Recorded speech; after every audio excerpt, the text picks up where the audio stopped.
Où prier? Quel est le meilleur endroit pour prier? C'est quoi le mieux? Chez soi? Dans une église? Dans la nature? Je réponds à ces questions dans cette vidéo. Générique.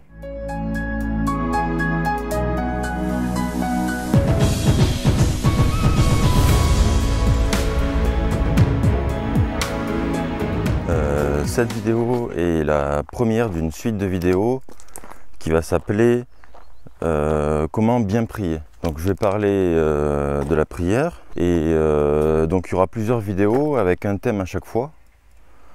Donc aujourd'hui c'est où prier et ensuite les prochaines vidéos ce sera comment bien prier,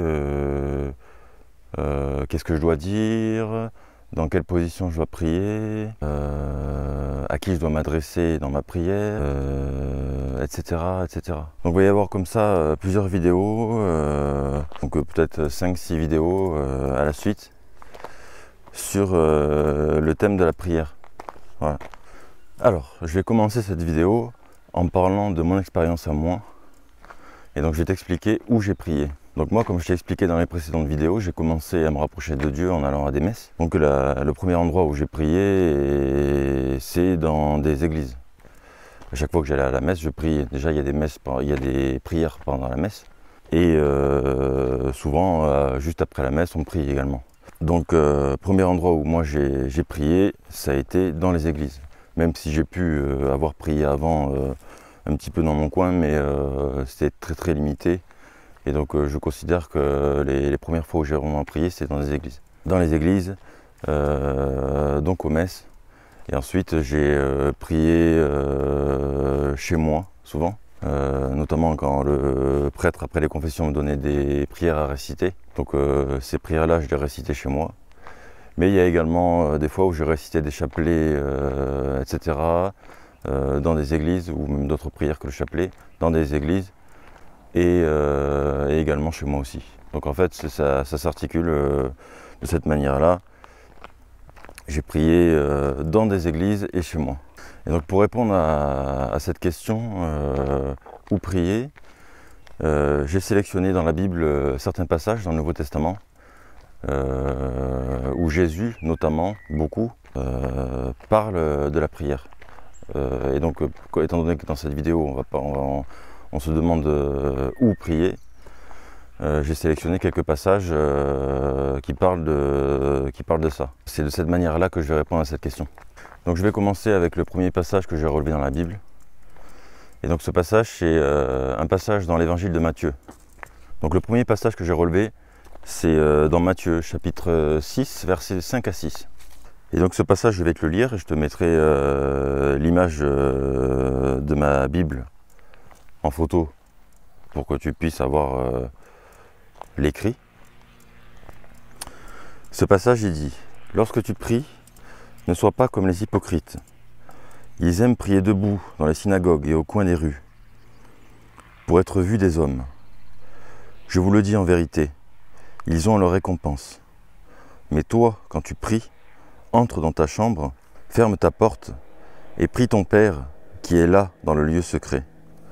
Et ton Père qui voit dans le secret te le rendra. Donc c'est le premier passage que j'ai relevé et donc je vais parler un peu là-dessus, je vais développer. Bon, il n'est pas que question de lieu dans ce passage. Ce que veut nous dire déjà premièrement Jésus, quand il dit cette phrase, c'est qu'il ne faut pas faire comme les chefs religieux de son époque, qui faisaient exprès de se montrer et de se mettre à tous les coins de rue pour être vus des autres. Et donc quand il dit ils ont déjà leur récompense c'est ce que pensent les autres d'eux. Leur récompense c'est le fait qu'ils soient bien vus dans la société, bien vus des autres. Waouh, ce chef religieux, qu'est-ce qu'il prie bien, il prie fort, il fait de grands gestes, et tout, et tout. Et c'est ce qu'il veut dire dans ce passage. Et donc lui, il nous conseille davantage d'aller dans un lieu reculé. Et donc ce qu'il faut rechercher avant tout, c'est la connexion intime avec Dieu et pas le regard des autres. Ça, à notre époque, on ne peut pas vraiment le comparer parce qu'on n'a plus de prêtres maintenant qui prient comme ça dans les villes. Mais on pourrait le comparer par exemple à quelqu'un qui irait dans une église, qui ferait exprès d'être vu des autres, de se montrer, de faire exprès d'aller parler à telle personne et de dire ah, regarde, je vais aller prier pendant une bonne demi-heure ou une bonne heure, je vais aller réciter mes chapelets et tout. Et alors ça c'est la comparaison qu'on pourrait faire avec quelqu'un d'aujourd'hui qui prierait du coup, certes il prierait un peu pour Dieu parce qu'il y a quand même l'action de prier, il y a les prières en elles-mêmes. Enfin bon, par rapport au chapelet j'en ai déjà parlé mais je reviendrai encore plus. Et bon moi le chapelet je le récite plus mais bref. Mais c'est ce qu'on pourrait dire aujourd'hui d'une personne qui ferait exprès de se montrer et de dire regarde, je vais aller prier tant de temps, etc. Donc ça, c'est pas vraiment une question de lieu, mais en même temps si, parce que ce que ça nous incite à faire, c'est à prier dans un coin reculé. Et donc les coins reculés qu'on a à notre disposition, généralement, ça va être, donc là pour le coup, c'est dit clairement dans la chambre. Donc si chez toi tu es seul, ta chambre, ça peut être toutes les pièces de la maison, ça peut être la cuisine, le salon, t'as compris. Et donc ça nous indique premièrement que le meilleur endroit pour prier, en fin de compte, c'est pas un endroit spécifique, véritablement, mais ça va être un endroit où le calme règne, où tu peux te concentrer sur ta prière, t'élever, te concentrer, vraiment te connecter avec Dieu. Première des choses, donc premier passage. Et donc que je vais mettre en corrélation avec les autres passages que j'ai prélevés aussi. Et donc je vais te les dire. Je vais te les dire maintenant. Donc c'est dans Matthieu chapitre 14, verset 3. Verset 23, pardon. Quand il le renvoyait, il monta sur la montagne pour prier à l'écart. Et le soir venu, il était là, seul. Deuxième passage. Matthieu chapitre 26. Verset 36. Asseyez-vous pendant que je m'éloignerai pour prier.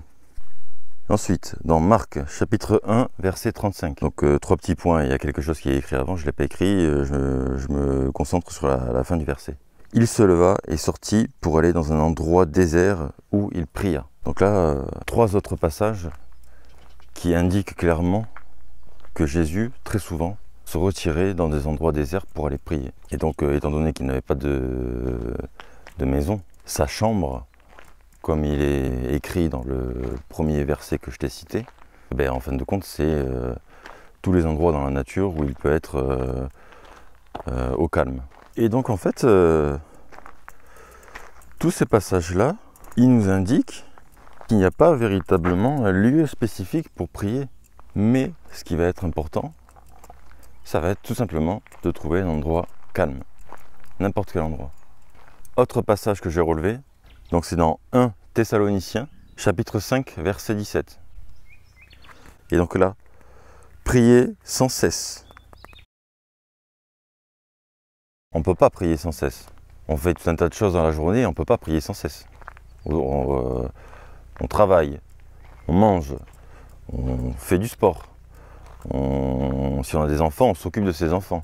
Si on a une femme, on passe du temps avec sa femme. On ne peut pas tout le temps prier.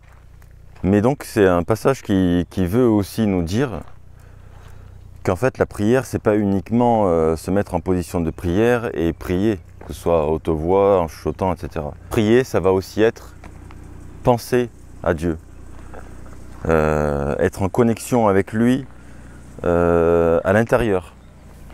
Tout au long de la journée, ça va être par exemple au travail, avoir des pensées pour Dieu, penser à ce qu'il a fait pour nous ces derniers jours, lui parler même. Et donc ça va être tous ces petits moments passés dans la journée à penser à lui, à communiquer avec lui, à le remercier, à lui demander des choses aussi.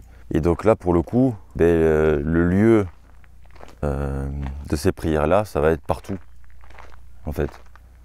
Et donc on peut prier vraiment partout. Et donc pour répondre à la question principale de cette vidéo, comment bien prier, où prier, où prier, ça va être partout. Mais, donc partout déjà par la pensée.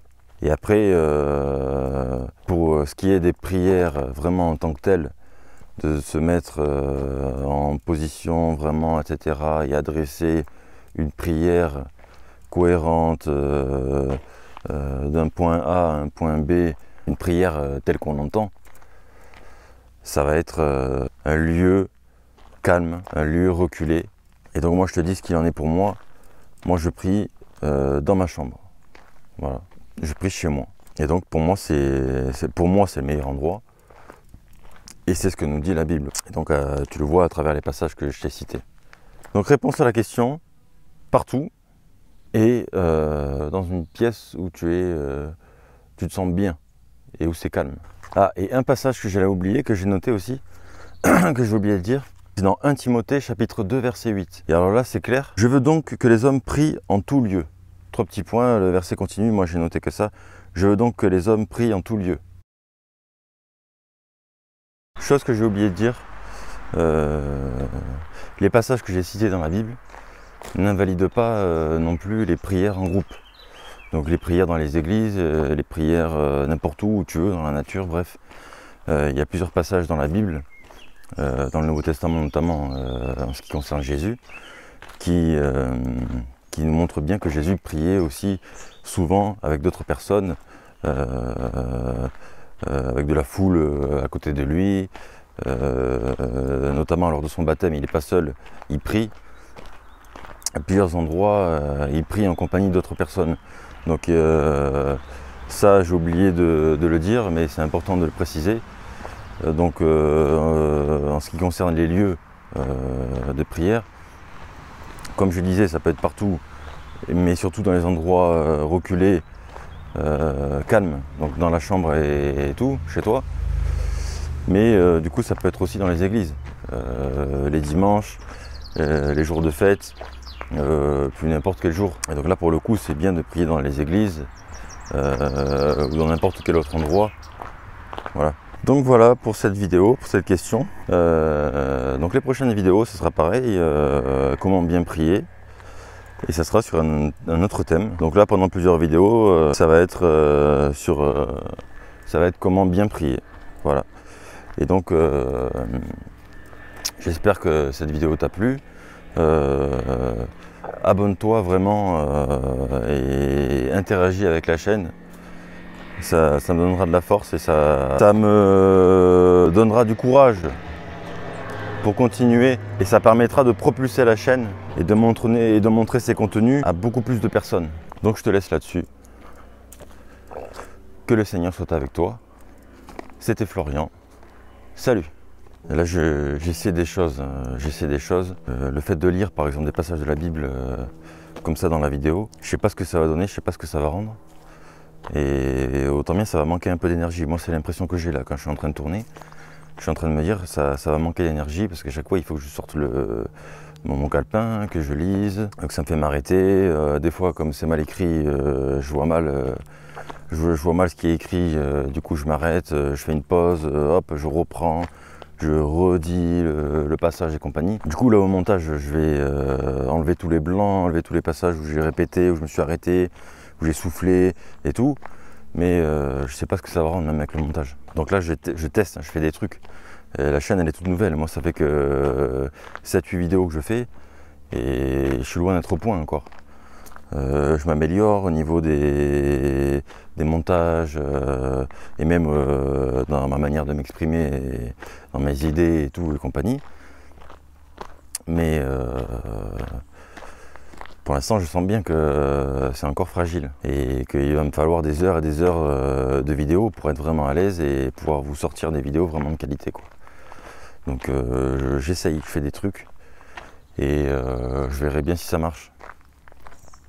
En même temps aussi, en parallèle, toute la semaine, je me renseigne et tout sur les vidéos YouTube en tant que telles. Donc je me suis abonné à des personnes qui parlent de ça. Et donc pour me renseigner sur comment il faut faire pour performer sur YouTube, pour flatter un petit peu l'algorithme, comment faire de belles miniatures, comment faire des vidéos intéressantes, comment les organiser. Là par exemple, j'ai créé un générique que tu vas voir pour la première fois dans cette vidéo. Je le mettrai au début de la vidéo. C'est la première fois que tu vas le voir. Et donc j'ai fait ça pendant cette semaine. Aussi pareil, parce que visiblement, pour que les vidéos captent l'attention plus rapidement, il faut avoir quelques secondes au début de la vidéo qui résument un petit peu le concept et de quoi on va parler. Et donc apparemment, juste après ces quelques secondes-là, avoir un générique, c'est bien. Ça permet de donner un aspect un peu plus pro, on va dire. Et puis ça donne une identité à la chaîne. Donc là voilà, j'ai testé, par exemple là je vais tester ça, donc quelques secondes d'intro où je résume un petit peu la vidéo et le générique. Donc je teste, voilà, je fais je me renseigne, j'essaye de faire des contenus qui marchent, qui performent. Parce que ça sert à rien de faire des vidéos si elles sont pas vues. Donc l'aspect technique des choses, c'est aussi très important. Et donc voilà, je voulais t'expliquer un petit peu, te donner un petit retour par rapport à ça, par rapport à la chaîne. Et donc je te redemande encore une fois de m'aider, toi qui regardes cette vidéo. J'espère que ça t'intéresse, j'espère que ça te plaît. J'espère surtout, par-dessus tout, que ça va t'amener à Dieu. Si tu cherches Dieu, j'espère que ça va t'amener à lui, que ça va te donner envie, par exemple, de prier. Parce que c'est le but principal de la chaîne. Et donc, voilà. Donc oui, j'en reviens à ce que je disais. Le but, c'est que ces vidéos soient vues par le plus de monde possible. Et donc, voilà pour le retour.